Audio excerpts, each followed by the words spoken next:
upgrade your technician license to general, which is the second level of license right now, technician, general, and extra, put on by the Hearst Amateur Radio Club in Mid-Cities, Texas.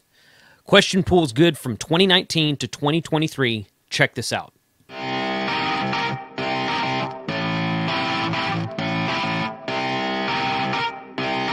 Shut up and sit down. Thanks for watching. My name's Jason. I'm KC5HWB, and this is Ham Radio 2.0. If you find value in this video or in any other videos on this channel, consider clicking the subscribe button below and smashing that like button. So today, this is a brand new test session put on in October of 2019 with the new question pool for the general license exam for amateur radio. And these questions are good from 2019 up to 2023. So they'll be good for the next 3.5 years or so. The questions change. The question pools update every year, every 4 years for every license. So next year they'll update for extra. The following year they'll take a year off, and et cetera, and then they start over again on technician.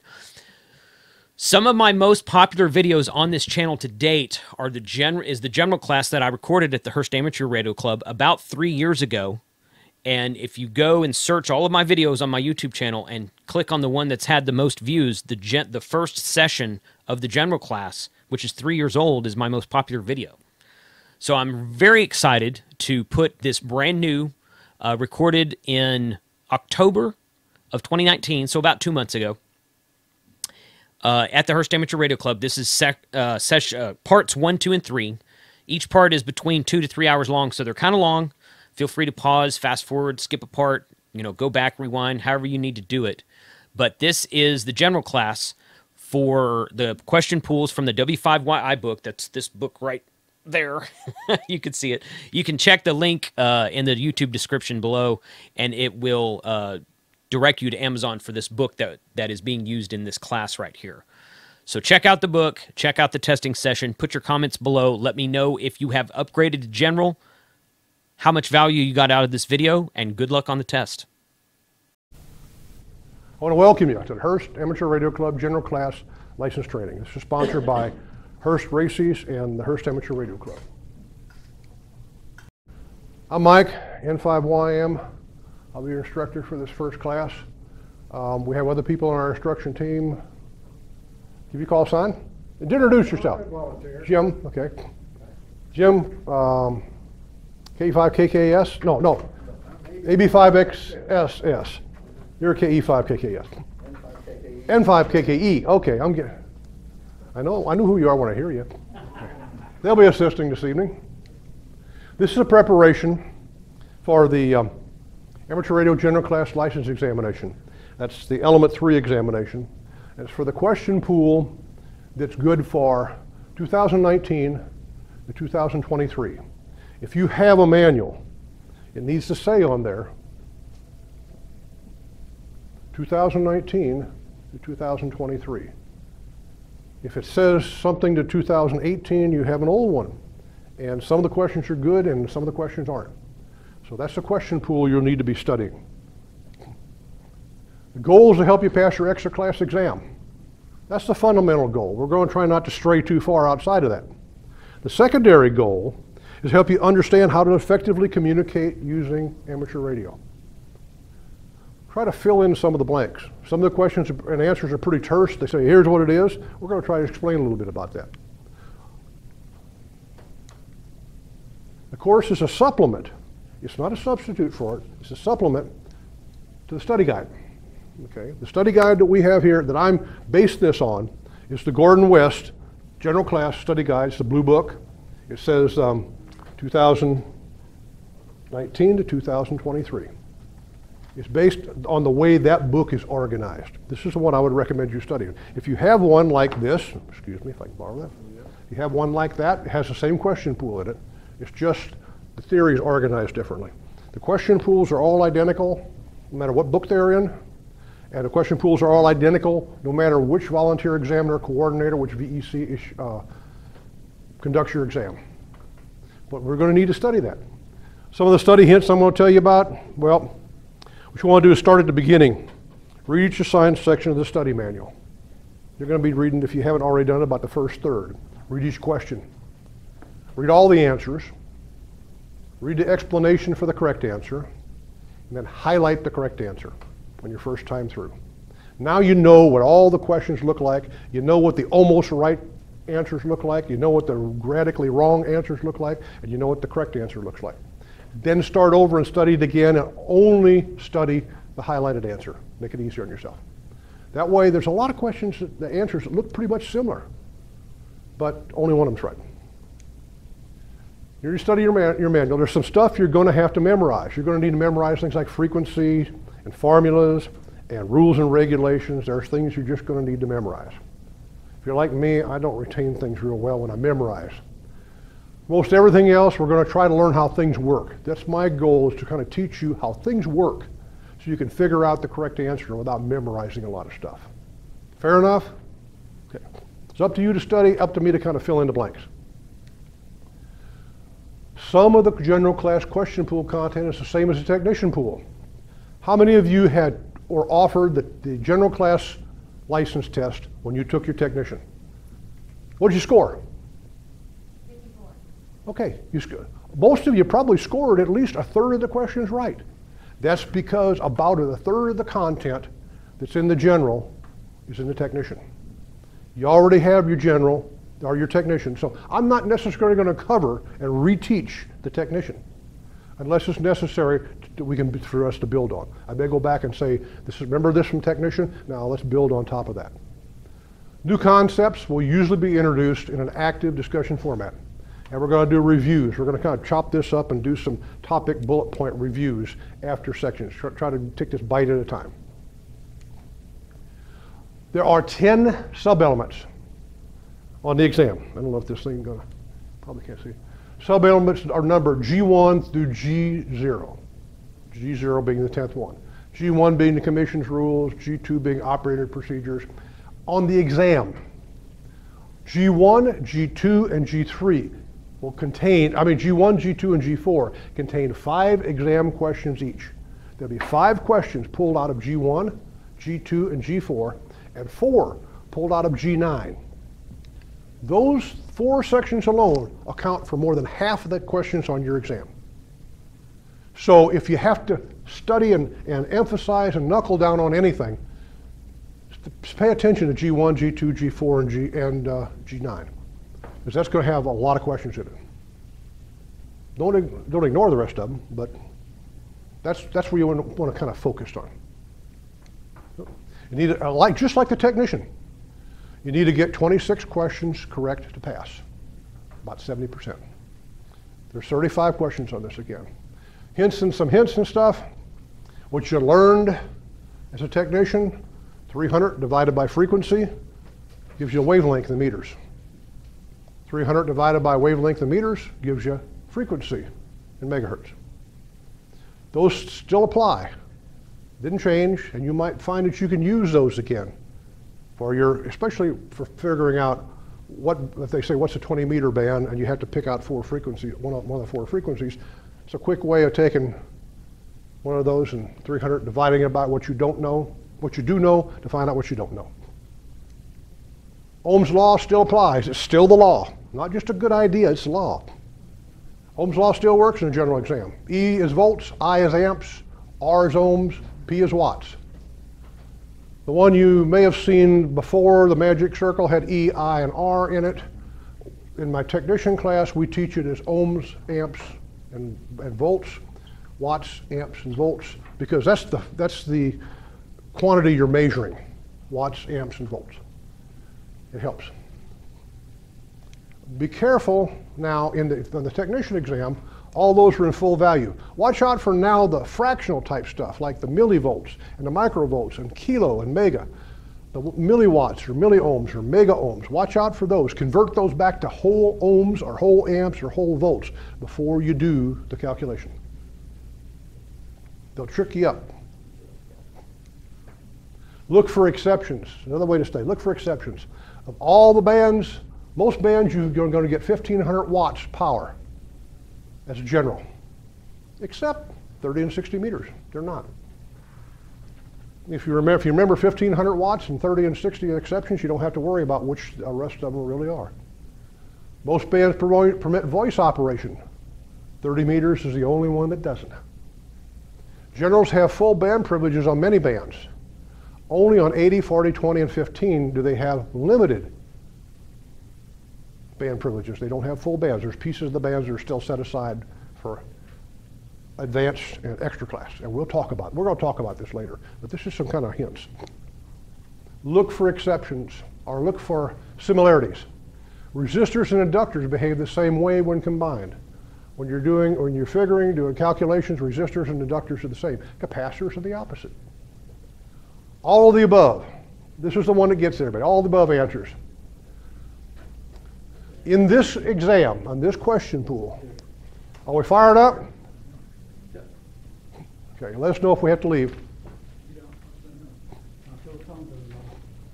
We got warnings out? Oh, okay.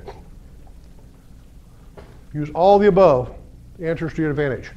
Out of this question pool, 18 questions, the correct answer is all above. 25 questions are not all the above.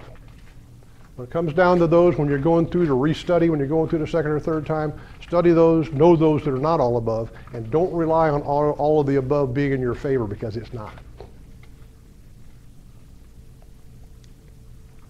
Look for helpful hints. They may be silly. If it's things that you can remember, helps you remember it, that's fine. Q signals and Morse code CW abbreviations. QRS. Now remember that S, most are going to have R in them. That S, slower. QRQ, send quicker. CL, I'm closing down my station. Even stupid things like AR, all right, I'm finished my message. All right, I'm done. If that helps you remember, that's fine. Anything that helps you remember those, look for those kind of things. Use online practice exams frequently. Most of you have probably gone online when you did your technician and took those practice exams. Use them. I'm going to encourage you to use them for your general. It does several things. It identifies what you know well. When you go take a couple, 2, 3 online practice exams, some of the questions you come up with the answer every time. That's great. You don't have to spend much time studying those. Other ones you might struggle with. Those exams will show areas that you need improvement. It'll also show when you're making progress.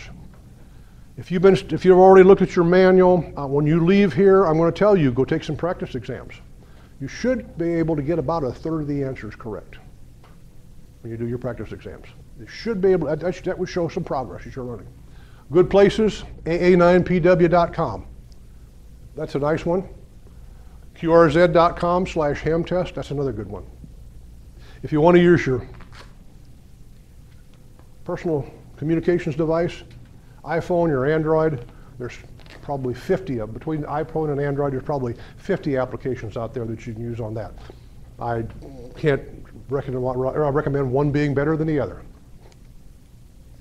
So let's get into the meat of the thing. As you know, the Federal Communications Commission makes and enforces the rules for the amateur radio service in the U.S. and its possessions. And amateur radio licenses, the license itself is issued by the Federal Communications Commission. As you've taken the technician, if you remember, the FCC does not give exams. Examinations are the responsibility of volunteer examination coordinators, VECs. The two of them we use here are W5YI, they're located in Arlington, and ARRL, which is located in Newington, Connecticut. A bunch of us are VEs, they're volunteer examiners. We're people who have been certified by the VEC to conduct amateur radio exams on behalf of the VEC, on behalf of the FCC. A VEC is accredited by, a VE is accredited by one or more VECs who administer the license exam. You probably didn't tell you this in technician class, but a VE must be at least 18 years old. A legal alien can be a VE. If they've got a US FCC license, remember, one of the questions on your technician was, can a legal alien be a US ham? Yeah, they can be a US ham. The only people that can't be a legal US ham are representatives of foreign government. But a legal alien can be a VE, so they can be issued an FCC license, and they can be a VE. Here's the good thing. Once you pass your technician exam, you can be a VE too. You can now help. You can now assist in examination sessions, and you can administer technician class licenses. You can't administer general, you can't administer extra, but as a general, you can get a VE badge, and you can help administer general technician class license. I recommend, one of the things I want to point out is that be very careful, when you do that, be very careful that you don't inadvertently sign any paperwork other than technician. If there may be multiple exams being given at the same time, make sure that you don't put your initials or your signatures on anything other than higher than a technician class license. This all makes sense? You'll see some of these words are different colors. That's because they're words on the exam. Just like the technician, it's a 35 question test.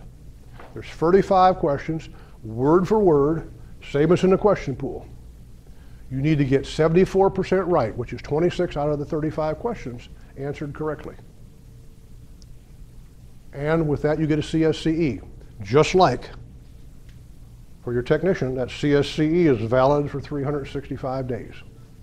For you, it really shouldn't make a whole lot of difference, but it's valid for 365 days. The good thing about that CSCE is an instant upgrade. The minute we all sign, extra class level or above, and the minute you sign that thing, you become a general class licensee right then and there. And you can walk out the door and start talking on general class frequencies. You're instantly authorized because your name is in the FCC database. And on behalf of the FCC, the VEs have accredited you as a general class license. But you have to identify. There's a group of people out there whose job they volunteer to monitor the airwaves looking for violations. They may just inadvertently hear you talk on the radio and look up your call sign that says technician. They go, oh, this guy's in the general class band. We got a problem here. Well, you help them out. When you identify with using /AG after your call sign. If it were me, I would be N5YM/AG or slant AG or stroke AG. All those are right. But I would put an AG after my call sign so that they knew that I had a CSCE in hand that said I was a general and I wasn't yet in the database. As soon as your name shows up in the FCC database, or as soon as you receive information that says, here, go download your license, you don't have to use the AG. As soon as your license is in the FCC database, you don't have to use the AG anymore. You don't have to use the AG on frequencies that are authorized for technician. 2 meters, 1.25 meters, 70 centimeters, all the 56 meters, all the bands that you were authorized to use as a technician, which is what it's going to be saying right away in your database, you can still use those. You don't have to use the AG. Only when you're operating as a general where the database still says you're a technician. Make sense so far? Stop me and ask me questions if you have any. What does AG stand for? AG, I can imagine, but A? I don't know why they call it A. That was just one of them they said to use. G apparently means general. There's a relationship between the last letter, but I don't know why they do G. Accredited general, I don't know. Whoever was thinking this up, whatever the FCC was going through the FCC's mind, I don't know what it was. There's probably a real good story behind it. Maybe I can look it up and find it out for you. The term of your license is 10 years. Just like the technician, the term of your license is good for 10 years. From the time that it's issued, back here, until the time that it expires, back here is 10 years. And it still has that 2-year grace period. Now the question I'm going to ask is, you just upgraded. Does it start over? No, it doesn't. You've just modified your license, your original license, with an upgrade. If you took your technician exam and got your technician exam 9 years and 6 months ago, and your general comes out, you're going to be renewing in 6 months. It doesn't change that at all. It doesn't change the dates on your license term.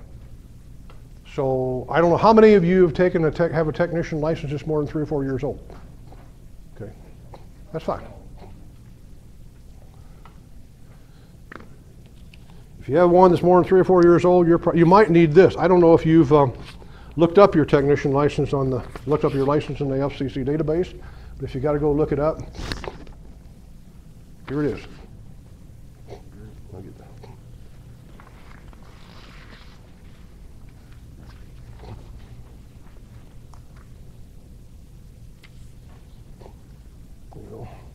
how to look it up in the FCC database. Now, what happens if you looked at your license? You had a general. You forgot to look at it. You looked at your license one day and you went, ooh, it's expired. Ooh, it expired more than 2 years ago. It expired more than the grace period. You know you can renew in the grace period without a problem. You just can't operate. But you can renew in the grace period. You went, oh no, I'm 3 years out. What happens? Well, something new that the FCC implemented just recently. After a 2-year grace period, license is fully expired. General, advanced, and amateur extra that has expired completely and has not been revoked by the FCC can regain their original license by passing the technician exam. So that's a good thing. So if you've had a license, you think about it and go, oh, gee, I know my uncle used to have a ham radio license about, 30 years ago. You know, if he had a general class license, he can still get his license back by taking the technician exam. Or if he had an advanced class license, he can still probably get it back by taking the technician exam. So that's something new. Once you upgrade your license, you can operate any place as a general class. Anywhere the FCC has jurisdiction, which is in ITU Region 2. Remember this piece of the globe? We're governed by the International Telecommunications Union Region 2. We're in this area here. All of us have the same frequencies that we operate on. But anywhere the U.S. has jurisdiction, the continental U.S., Alaska, Hawaii, Guam, Puerto Rico, the Virgin Islands. You can operate in other countries as well with reciprocal operating agreements. There's other countries in the world that will allow you to go in their country, show them your license, and say, okay, I can operate there without a problem at all. Whatever it is, just like the examination, like the question on the technician exam, when you identify, always identify in English. You can talk back and forth, you can practice your German, you can practice your Spanish with other stations, but you always have to identify using English. ITU Region 2 is this piece here. Typically the North America and South America continent. Divided in 3 of them. It's used for the management of frequency allocations. Different regions may have different frequency allocations. The folks in Japan may have different frequency allocations for their ham radio licenses than we do here. Might be slightly different. Be careful when you start operating on these HF bands, the general class bands, and you hear someone, you hear a JA station, a Japanese station calling CQ, and you go to answer them, make sure that you're inside the US band plan. They may be authorized to operate outside. They may have some frequencies for them that's different than ours. You can't call them on their frequency if it's outside our bands. So make sure you comply. Make sure you comply with our bands plan. But anytime there's any question on any FCC ham radio exam that says ITU, the immediate answer is 2. Because we're only talking about FCC stuff. And the FCC only has jurisdiction in Region 2. US, we're talking about US FCC issued licenses. So if it says Region 2, that's a gimme.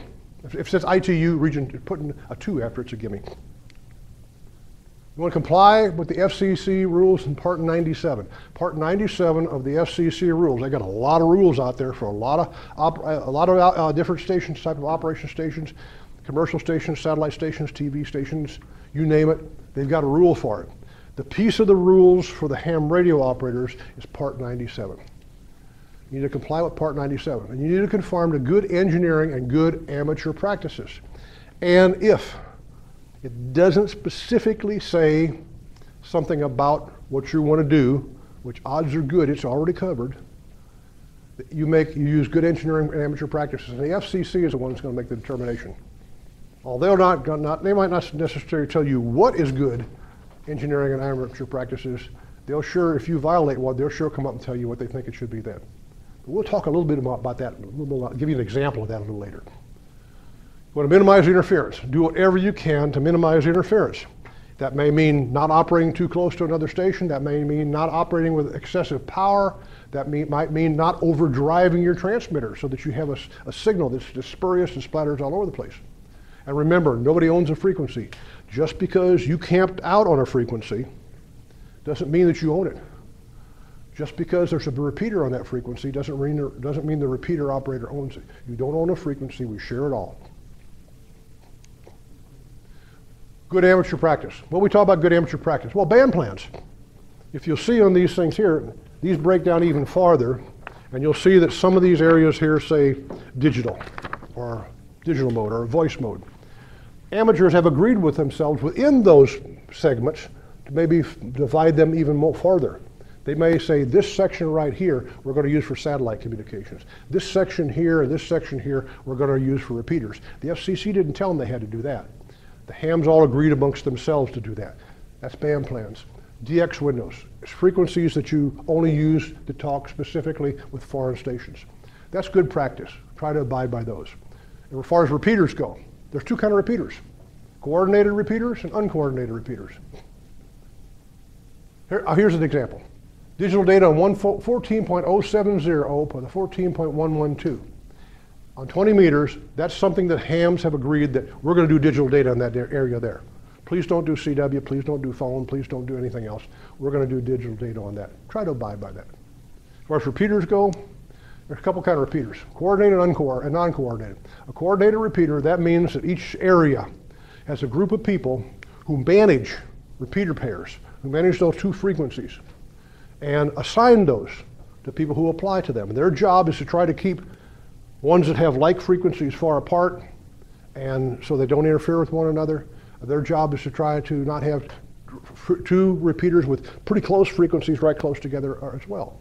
And they'll assign, they're coordinated repeaters, they'll assign you a frequency. So if you want to set up a repeater, you say, I want to put a repeater on 70 centimeters, and they would be the ones to tell you what frequency you can put your repeater on. But you're going to have to wait around here because all the available repeater pairs, all the frequencies around here are already pre-assigned, so you'll have to wait.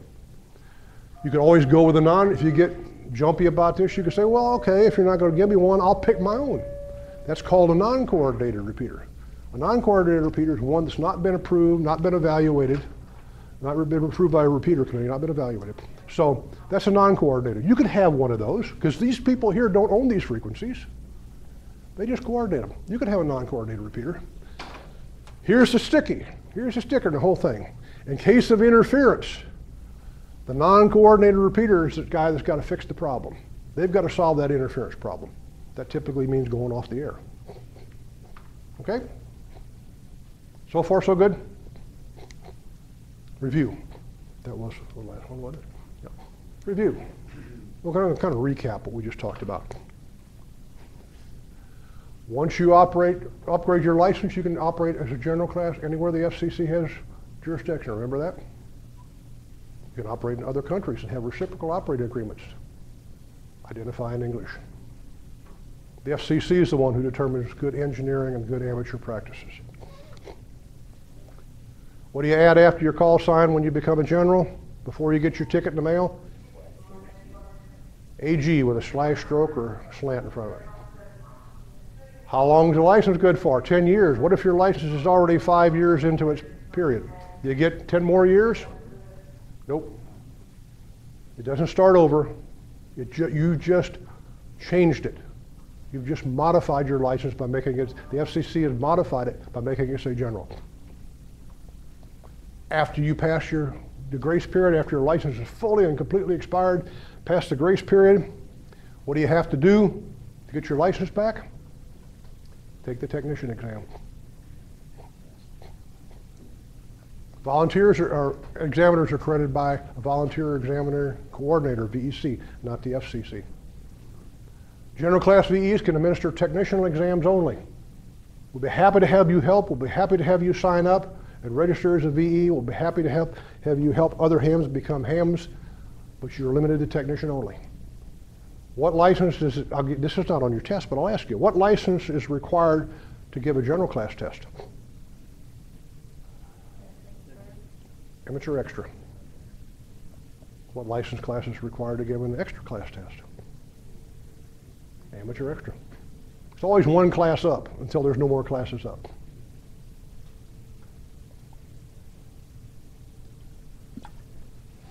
And you have to be 18 years old to be a VE. Discussion, questions, anything you want to talk about? Stuff we've covered so far. Okay.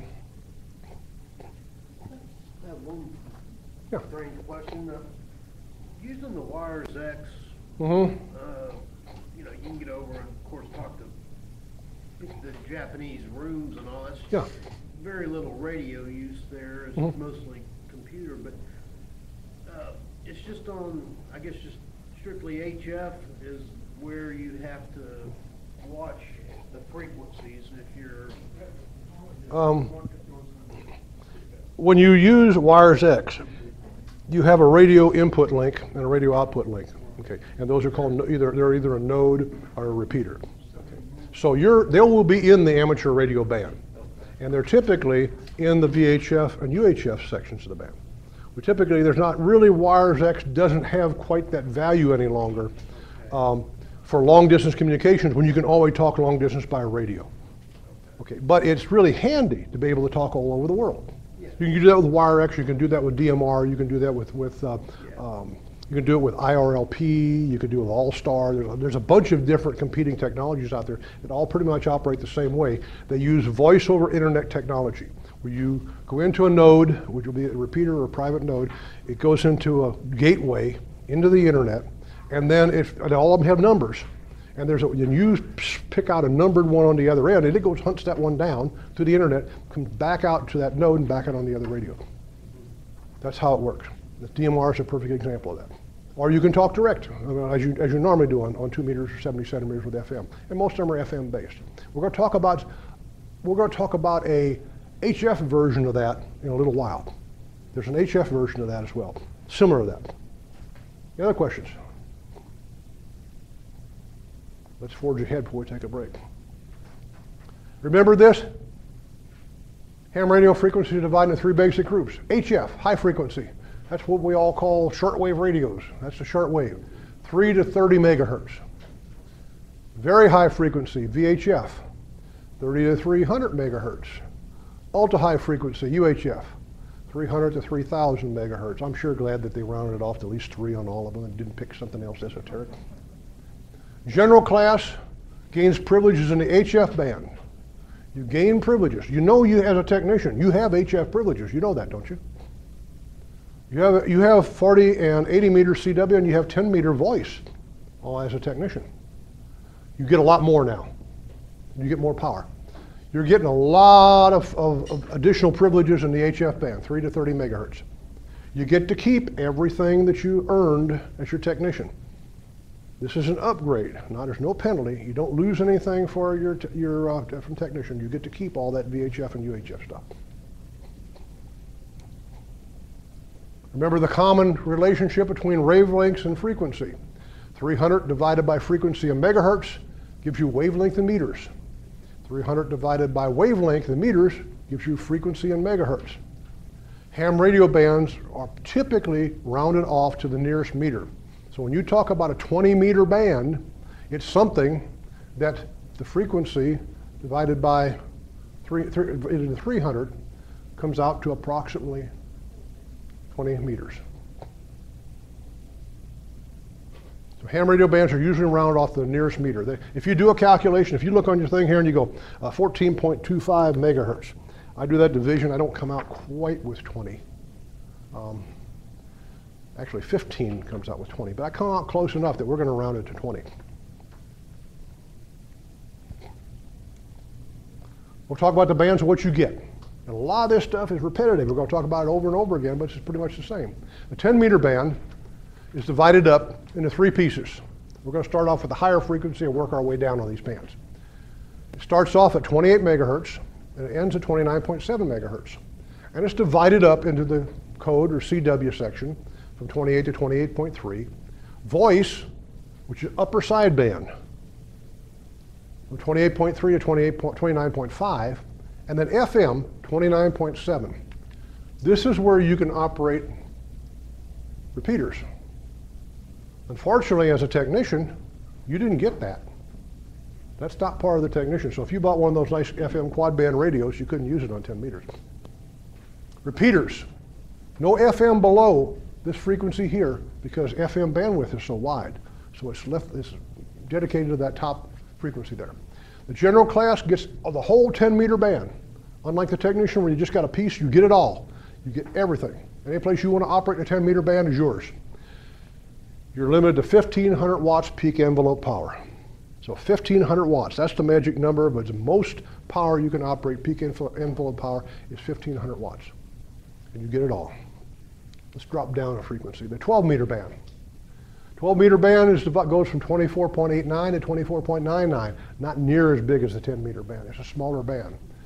You get voice on the upper end of the band, the higher frequency end of the band. Just like the 10-meter band, you got it up on the upper end of the band. Code on the bottom part of the band.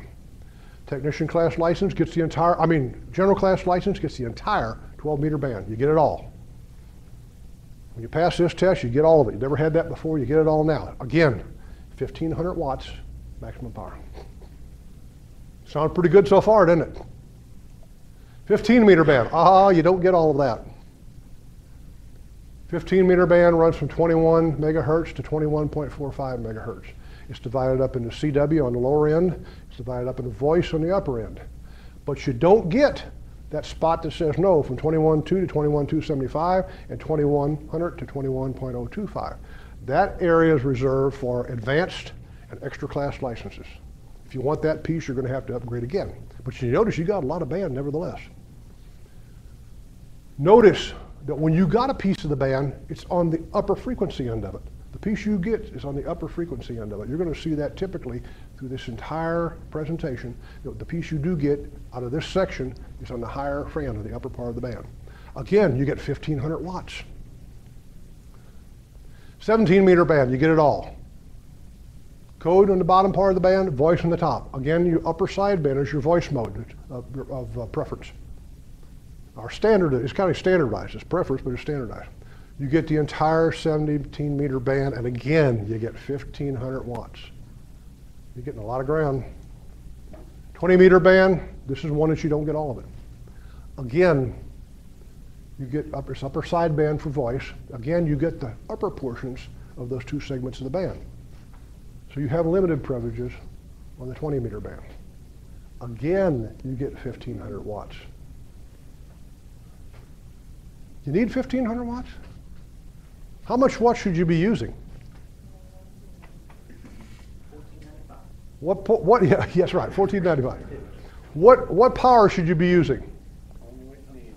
What's your technician class said? Only the power necessary to do the job. Remember that. Does that say 14.225 is where on the 20 meters general can start up? I couldn't see. 14.2, it goes from 14.225 Okay. to 14.350. Okay. That's the general class portion. I'm glad I saw that. I was And thinking data. a little more. The data portion of that band is 14.07 to 14.112. This is where you're going to find most of your popular data modes down in that part of the band there. We'll talk about data a little later. 1,500 watts again. 30-meter band. This is the oddball band. You get it all, but there's no voice. It's only Morse code, CW, and data. You get the entire 30-meter band, but it's not a very big band. There's no phone privileges. There's no image privileges, and it's limited to 200 watts.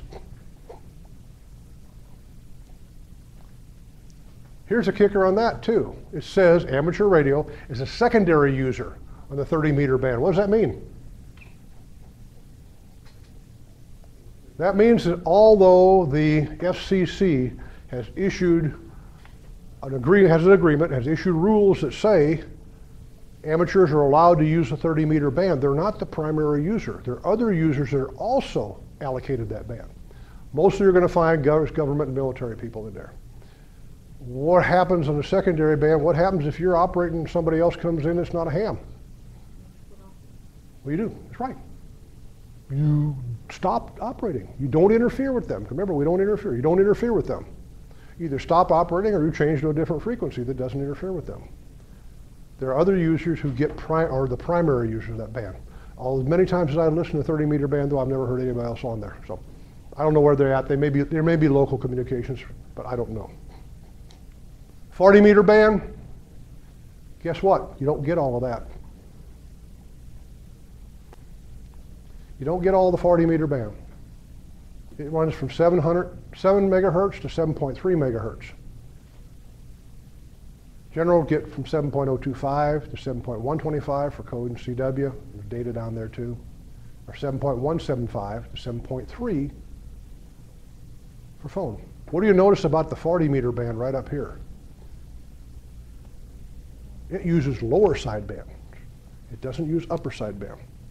You use lower sideband on 40 meters. Why, you ask? Why do you think?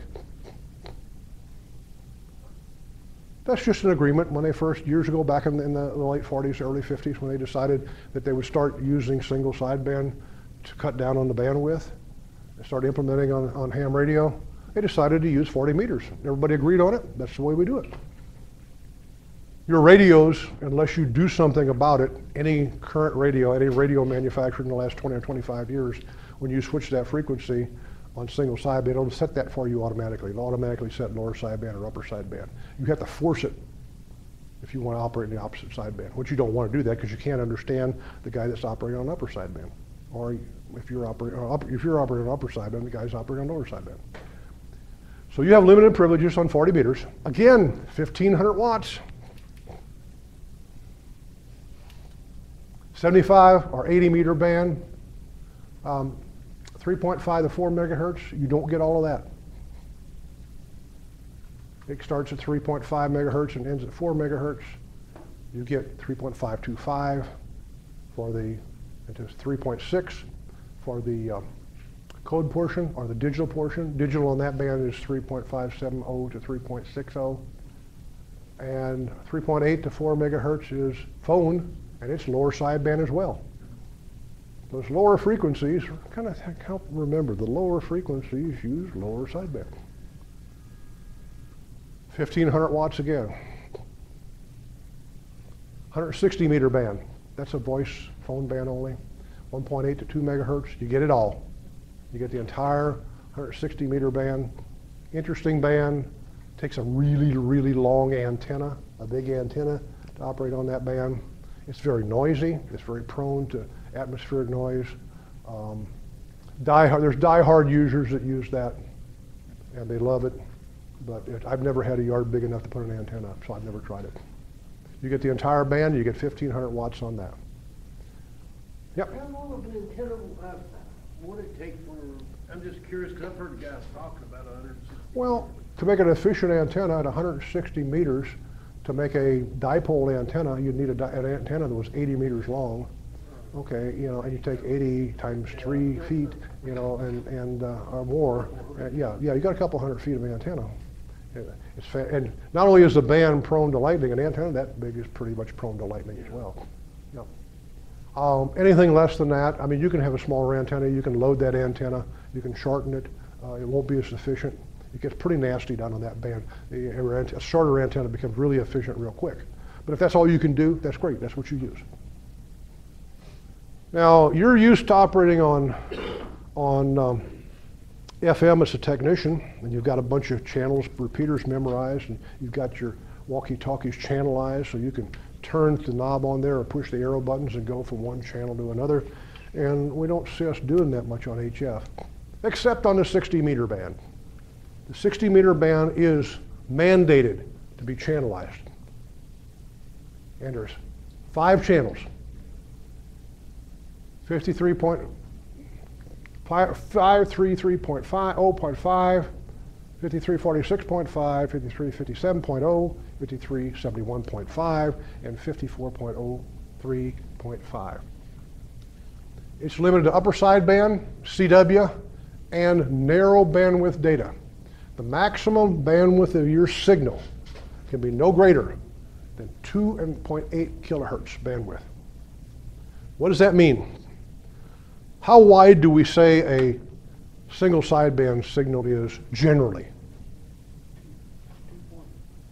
We use 3 as a nice round number. because it calculates easy. We use 3 as a nice round number. Actually, optimally, a single sideband signal is 2.8 kilohertz.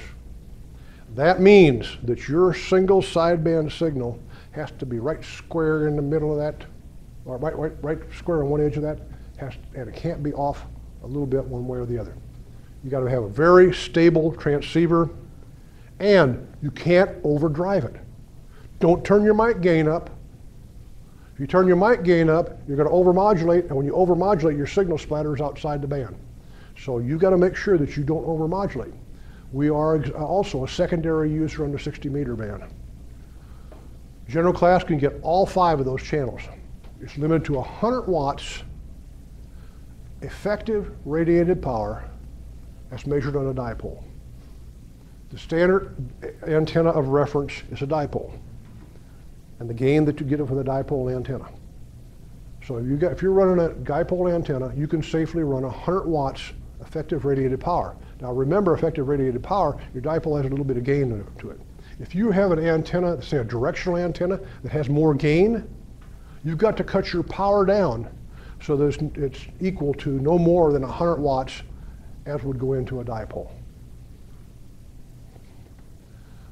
Anything that if you're running on 60 meter band and you're using any antenna that's not a dipole, you need to log every contact, and you need to log the gain of that antenna if it's not a dipole.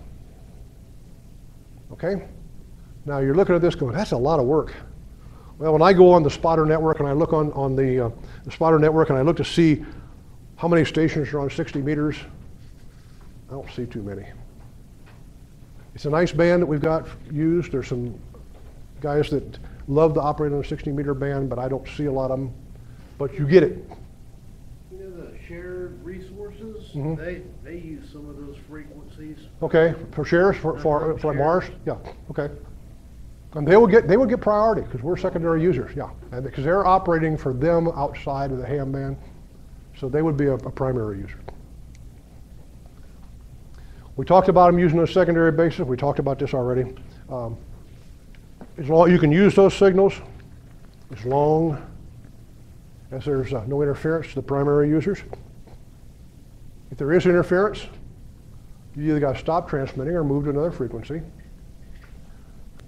What bands are ham's secondary users? 30 and 60. That's the only ones. So if you just remember we're secondary users on only those 2 bands, if the question comes up on the exam, you already got that one aced. Little review. We're going to just kind of recap what we talked about. 30 meters is the only band that does not allow voice. You're just going to hear CW and data on that, or image operations. No slow scan TV, nothing like that. General class holders get privileges on the full band for 160, 60, 30, 17, 12, and 10.